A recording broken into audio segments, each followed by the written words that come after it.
These are the barren lands, the frozen wastes, the badlands of the far north.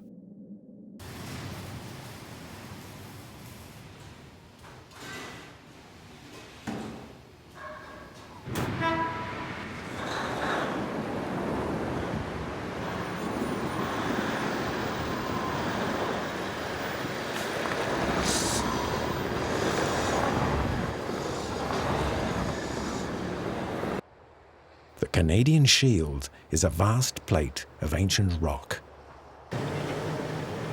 Huge glaciers have worn it down to the bone. Winter here lasts for 8 months. In February, the thermometer plunges to way below 30 degrees Celsius.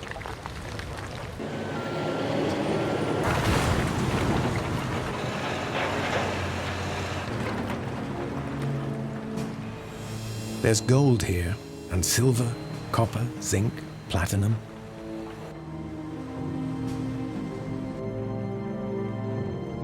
But nobody ever dreamed there'd be diamonds. And then, in the summer of '91, the cry rang out through the far north. Diamonds! There were diamonds under the ice. Magnificent ones, so limpid and transparent, they could drive any jeweler in the world mad with envy, and there were lots of them. But they were a long way away, almost beyond reach. It'd be a gigantic struggle to mine them. There were 2 open pit mines at Diavik. It was time to go underground and continue to mine the diamonds.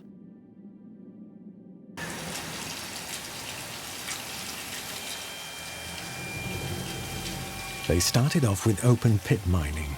Only the top part of the kimberlite pipes can be mined this way. To get the rest, they had to go underground. They used traditional mining techniques, digging successive galleries until they reached the volcanic rock known as kimberlite. We're 100 meters down in a 110-meter shaft in the drilling cabin. We're drilling holes in the kimberlite for the dynamite, for the diamonds.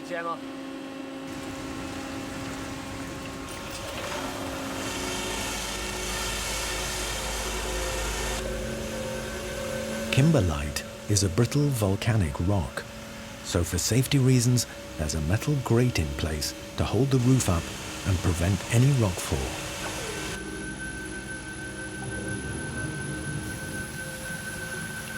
A series of holes are drilled in the gallery floor.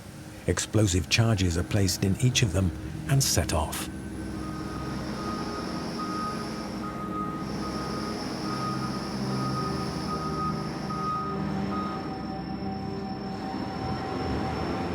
The explosions blow through the floor to the gallery below. The ore is gathered up by a loader and transferred into special trucks that haul it out of the mine.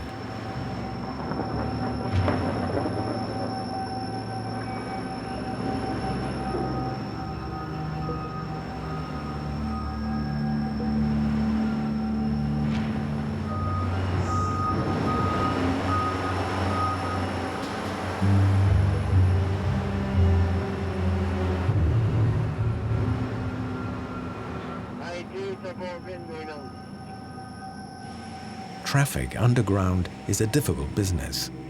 Each vehicle is in permanent communication by PC radio with a traffic control center.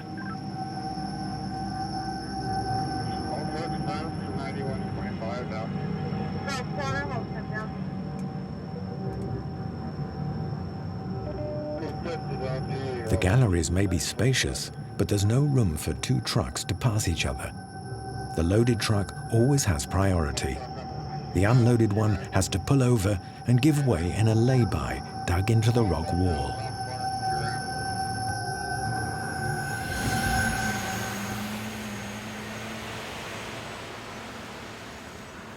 At the end of the summer, tunneling begins in the second Diavik mine kimberlite pipe, the A418.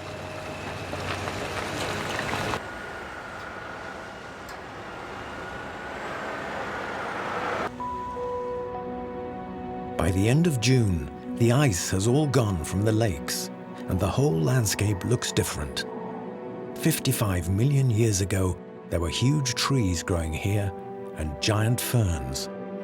But a series of immensely powerful volcanic eruptions turned it all into an inferno. When the eruptions ended, the lava all solidified, and within it, diamonds. Of the 5,000 kimberlite pipes discovered in the world, only 23 contain diamonds worth mining. The kimberlite is loaded down in the pits. You have to be careful bringing it up. You mustn't lose your load on the way. It has to get to where it's going. You can't just spread $1 million cargo all over the road. I don't know what would happen if you did.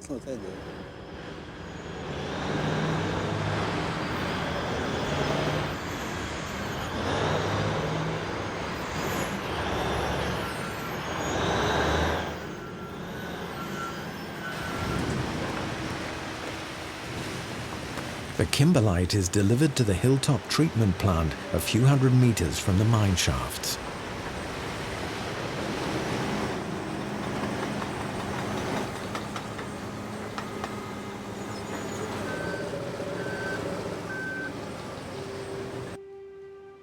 It is tipped into a chute where a series of conveyor belts carry it through a whole chain of processes.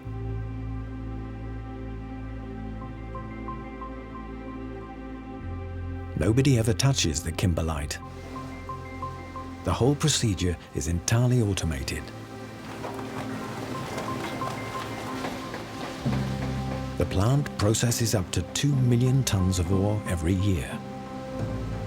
No chemicals are used to extract the diamonds from the kimberlite, simply the fact that they are denser than ordinary stones.